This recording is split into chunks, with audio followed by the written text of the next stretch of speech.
Hello guys and welcome back to the channel once again. Today is Monday, May 13th, 2019, and I'm currently home. Awesome. After battling and talking with Swift to trying to get me home, they finally were able to. Uh, it took me a load from all the way from Rochelle, Illinois down to um, Lebanon, uh, Liverpool, New York. So from Liverpool, New York, they told me just to deadhead all the way down to my house, and that was about almost 3 hours, almost no, a little over 3 hours to be honest. And I thought they were not gonna let me actually do it, but they actually did. So, and my thought was that let me move my mic closer. Um, I thought they were not gonna do it because it was just a lot of miles. To be honest, it was about 300 and some miles. That's about 5 hours. Yeah, 5 hours. Yeah, 5 hours to get home. So I left at 10 o'clock in the morning. I was at home I was in the shop around 3. Putting my truck in the shop to get my air conditioner fixed, and then I think I was home about probably 6 or almost 7. Basically, it was like $30 taking Uber back to my house, and unfortunately, like a lot of the people still were working or coming from work at my house, so I couldn't ask them to come and pick me up. So I had the idea of instead of paying the $30, I just took an Uber to the Roadway train station, and from the train station, I took it all the way back to home. Uh, and then I called my house, and my dad picked up, and I told him to pick me up at the train station and take me home. And instead of paying $30, I ended up paying like 14. So I'm very happy of saving 15.50. All right, but it's been a trip. I've been home. Um, it just feels weird to be honest, being back home after being almost 2 months outside. Really weird. Especially I got no kids. I ain't got nothing to worry about. I got all my collection things here, and that's for my other channel.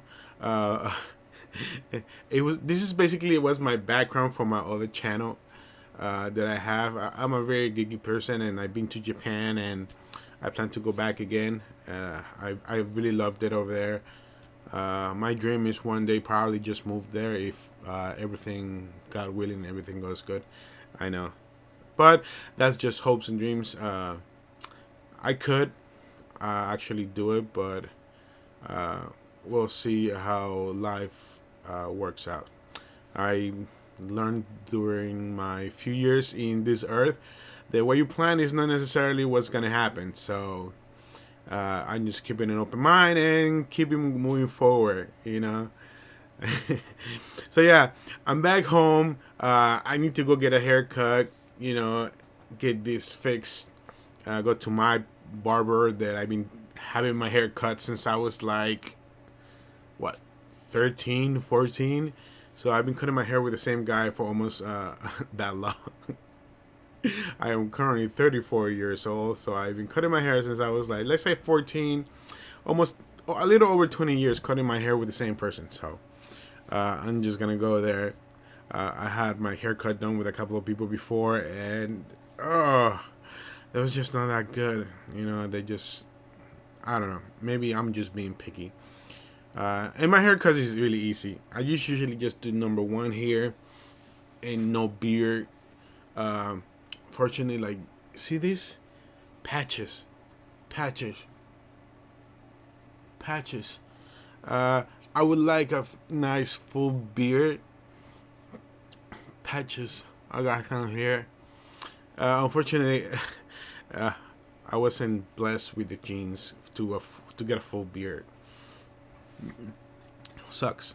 My dad does have one though, but he's old school. He believes that having a beard is nasty and gross, and it's not a reflection of a man, and that's old school stuff. Like old school. So, yeah. Otherwise, I've been driving my car, and it just the weirdest thing ever. After driving this big ass, like 18,000 pound machine, and the steering wheel being like almost 8 inches, five, maybe like 5 inches in circumference bigger than your standard car. Feels weird. And also like pressing the accelerator in in a truck, because I usually just floor it because it does not go faster than 63 miles an hour. 65 with cruise control. That's the faster Swift trucks goes. um, I know the new 19s, I think 18 to 20 have like lane pass, so you hit the accelerator twice, and it lets you boost all the way to 68 miles an hour, uh, but only half an hour. So that's all it lets you actually do with it. Unfortunately, would like to go a little faster than that. Hopefully, my AC gets fixed and everything will be fine and dandy. So what's next for me? I'm here. I have one load under my under me right now. In the sense that like, I finished one load for this pay period. It was only about 600 miles. Unfortunately, it just took like almost 2 days, and that was a little bit much. 2 days, 3 days technically. I picked up on the 7th and it delivered on the 9th, which sucked, to be honest, because I could have delivered that load on the 8th. But they didn't tell me that the shop closes at 3 because it's just a distributor center. That means we just take the load over there and then they load them up to different Budweiser trucks and they just deliver it anywhere they're going to do it, to their respective stores and stuff. Yeah, it was a beer load. 43,000 pounds worth of beer. It was pretty cool. I was not overweight, which is awesome. I'm getting decent on when it comes to like the tandems, but I still weigh my loads, just because you never know, right? And I suggest for all of you guys as well, just always weigh your loads, because it all depends how the shipper is loading your truck. Sometimes you don't even get to see exactly what's in the truck itself. I am lucky enough that usually the reefer trucks that I'm driving are double doors. So literally I have to go outside, either close the door and lock them up. So if your shipper is loading everything in the front, you might have a little problem being overweight. And if they load it too much in the back, then you're gonna be overweight in the back. So right now, it's because of reefer, it's just been mostly single pallet stuff. But they still, since it's reefer, they tend to weigh pretty much a lot. So I guess that's why they mostly are single stacks. Except when you go and get the cookies and the chocolate bars, they tend to be double stacks, except for that. Other than that, everything else so far has been single stacks, which is good. 43,000 pounds. Remember, it's liquids. I don't know if that's considered a tanker load because it's beer and it's liquids. So that's one of the questions that I wanted to ask my new driver manager. They changed my driver manager, so I have her name is Jenna right now. I have Robert before, so let's see how that goes. Oh yes, I don't know what you guys hate on. Friggin', there's a lot of people out there that be hating on Swift. I don't know why you guys hate on Swift so much. So this is what's been happening. Somebody took a plate from my trailer, and people keep opening my gas tanks, my fuel tank. I don't know if it's supposed to be a joke. I don't know how flammable diesel fuel is, and I know that most of the time you're just gonna be losing fuel while you're riding. If that happens, the chances, I think, it's pretty slim for you getting ignited. I guess I'm assuming, I'm hoping. But yeah, people keep opening my fuel tank. I don't know if the first time they was like trying to siphon fuel or not, but it happened to me again when I was heading back to New York. overnight that I stayed in one of the truck stops. They opened up my fuel tank again. My plate was taken. My trailer plate was taken. So I don't know what's the deal with it. I don't know what. I don't know how you people satisfy yourself by screwing with someone's livelihood. To be honest, and I know people don't know who's the driver is. Like, I'm fairly new. I only been in this industry for, not counting the training part. Well, okay, let's count the training part. About 2 months. All right, about 2 months. But I don't see what's the pleasure of screwing someone else. I know the Swift has a lot of misfortunes, I guess you can say, but I don't see why people do this. So let me show you guys how many drivers Swift has right now. So let's get out of the camera. Let's zoom. So here, this is how many drivers Swift has right now, right? 20,530 drivers in their whole network. The whole Swift Corporation has 20,530 drivers. Now we know that Swift and Knights now are one, right? So this is Knights, okay? Knight has almost 4,000 drivers in their network. That means that overall, okay, let's not include Knights because technically, they're not as visible as Swift is. But we got 20,000 drivers, all right?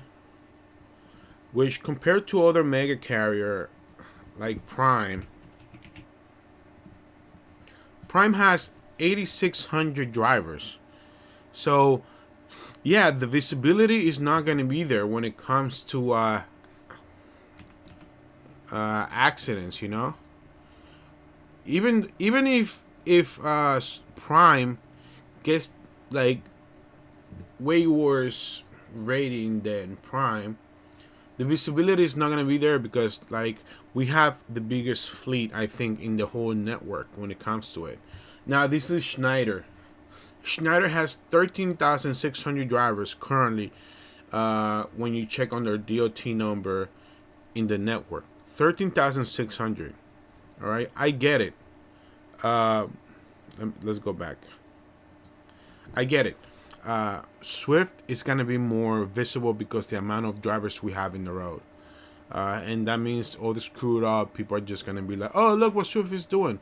But Swift right now is going to like seriously safety procedures, I can't drive my car. My truck has to be 300 feet, behind the car in front of me. That's how safety is. And I know a lot of people get mad and a lot of people flip you up and a lot of people like want to get on you because you're not going fast enough. First of all, Swift trucks are governed to 63 miles an hour on the pedal and 65 miles an hour on the cruise control. That's all you're going to get. If you're going downhill, you might hit a little more than that, 68, 70, but I doubted that you're going to be going that fast every single time. And if you got one of the new ones, you can go 68 miles an hour top speed for half an hour. That's all you're going to get out of them. So being, getting mad at us or pulling things on us that might actually hurt us eventually as drivers, and you don't know, one of those stupid little things that you might do, like pull the fuel tank up, or taking a plate off, or pulling a friggin' fifth wheel lock off, might hurt someone, and then I'm gonna be in fault for it because if I don't check it, let's say one day for some reason or whatever happens, I don't check on it, then I'm at fault.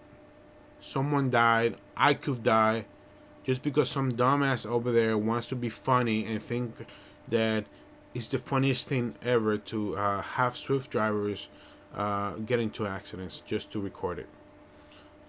So guys, like, just common sense. Let's be just decent human beings out there in the world. Nobody has to agree with everything that anyone says. Everybody has different opinions and the way they see things. But let's be at least decent human beings and don't do, excuse the word, shit that is gonna hurt other people. The last thing I want is to hurt someone with a 80,000-pound truck loaded. And the last thing I want is put my life on the line and put other people's life on the line. So when I drive, yeah, I'm mainly driving to protect myself. But if I can avoid causing an accident or a wreck that is going to impact someone else's family, I am going to be taking that procedure to protect everyone as much as I can. Thank you guys for commenting. Thank you guys for watching. Thank you guys for hitting that like button and subscribing to the channel. Highly appreciated, and it's been a fun one. Thank you for coming, and thank you for subscribing. Later.